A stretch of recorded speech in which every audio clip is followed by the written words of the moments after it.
May sikat na aso na ginawan pa ng monumento dahil sa kanyang katapatan.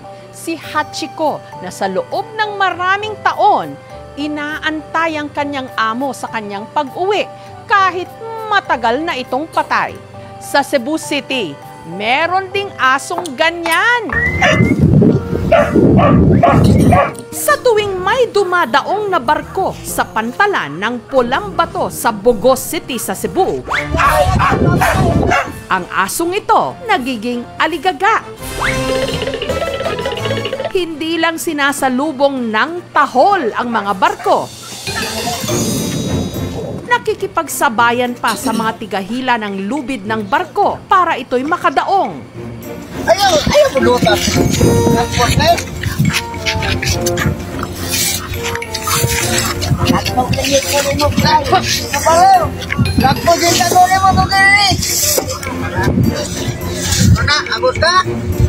Angos sa skilay. Wala ka mo sa skilay. Very good.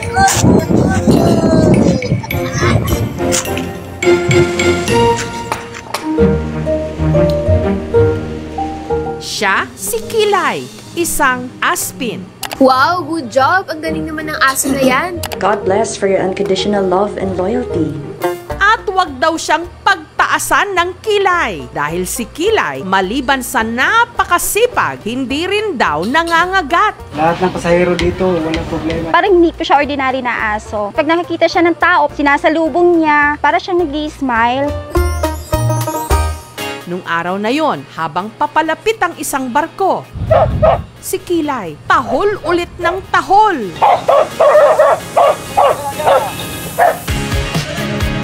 Pagkahagis ng mga lubid, agad siyang nakihila.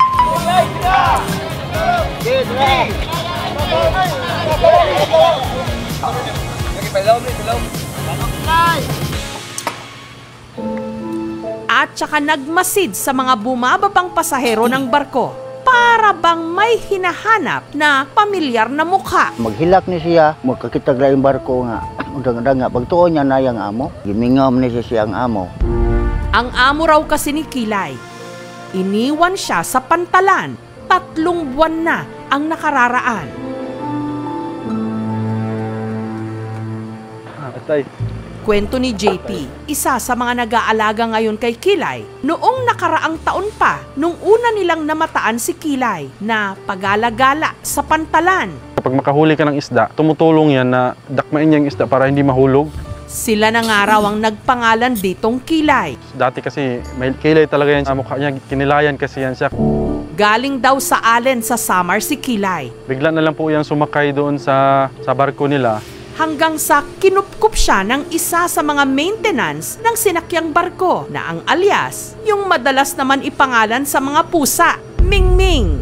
May times po na ibinaba nila ng matnog. Marami kasing aso doon, inaaway siya. Kaya pagbalik nila, Sir Miming, dinala ulit nila si Kilay. Pero dahil bawal isakay sa barko ang mga aso, si Kilay, inihabilin daw ni Mingming sa kaibigan nito sa Pulang Bato na si Clemente. Patayan ginako na siya. Matulog ka na ko din ha sa kilit sa minto. Naana siya sa aking tapan. Ako maningidala na sa balay, ning balik man nga rin. Ang gusto niya nga naagi siya sa pier. Bagamat nakakita ng pansamantalang kukup-kup sa kanya, si Kilay, mukhang miss na raw talaga ang dati niyang amo. Dinadalhan niya talaga ng pagkain yan. Iniipon niya talaga yung mga buto. Pagbating nila ng port ng Bugo, may pasalubong po siya si Kilay. Kaya pagkatapos ng pagtulong sa mga trabahador sa port, Angos sa Kilay. si Kilay matyagang inabangan sa pantalan ang kanyang dating master o amo. Pero dahil bawal nga ang mga aso sa port, Si Kilay na-impound na siya doon.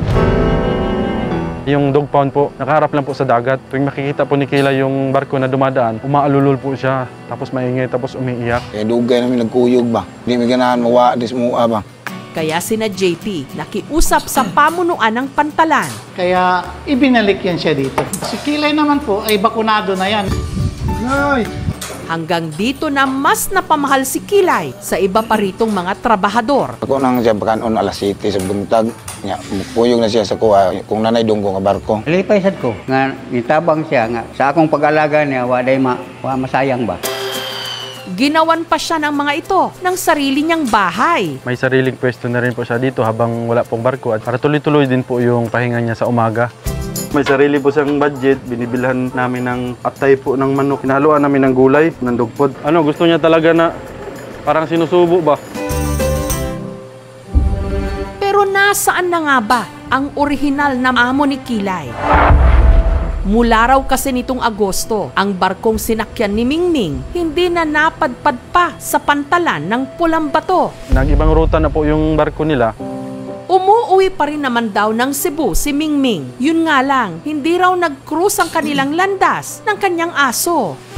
Si Kilay tuloy, laging matamlay. May times po na hindi kumakain kaya nga pumayat yan. Ang tanong pa rin, nasan na si Mingming?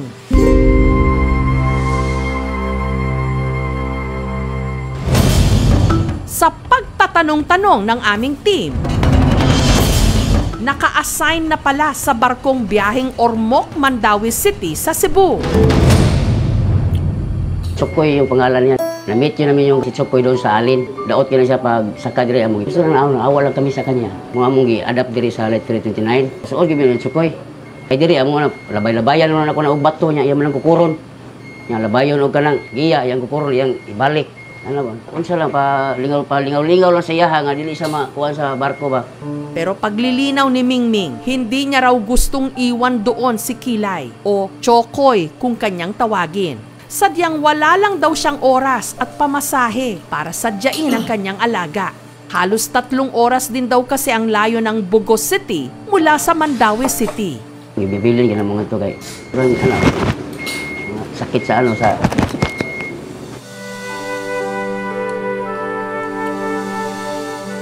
kasi nasanay na kami ni Tsukoy dito sa barko. Pinispi kong makikita pa rin kami ni Tsukoy. Kabalang araw, bumalik kami doon sa Bugo Tumatnog. Tsukoy, kanang mailhan pag ako nimo, og makita ta sunod, og gimingaw ko nimo nga kanang.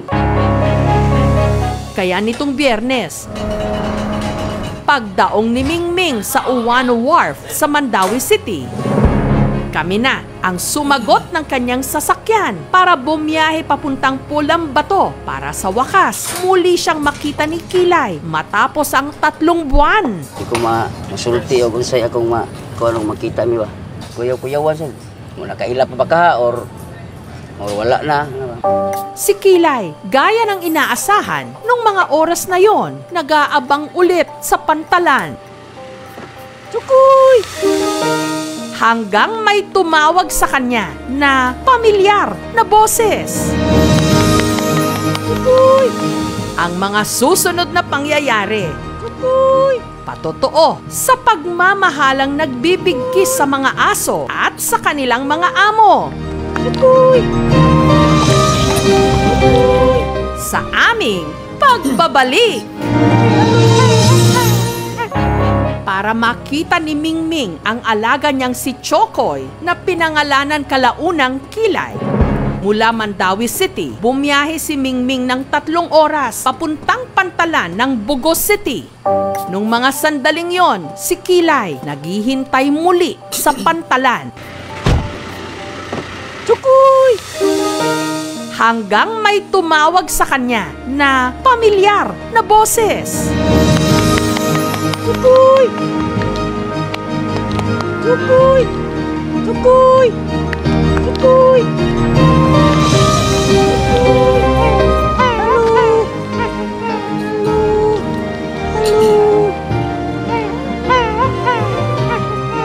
Gusto mo Tsukoy? Gusto nga.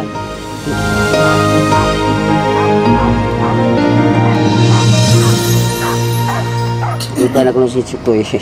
Maayos naman ang kalagayan niya dito. May kwintas na ka-Tsukoy ah. Ang tanong ngayon, kukuhanin na ba niya ito?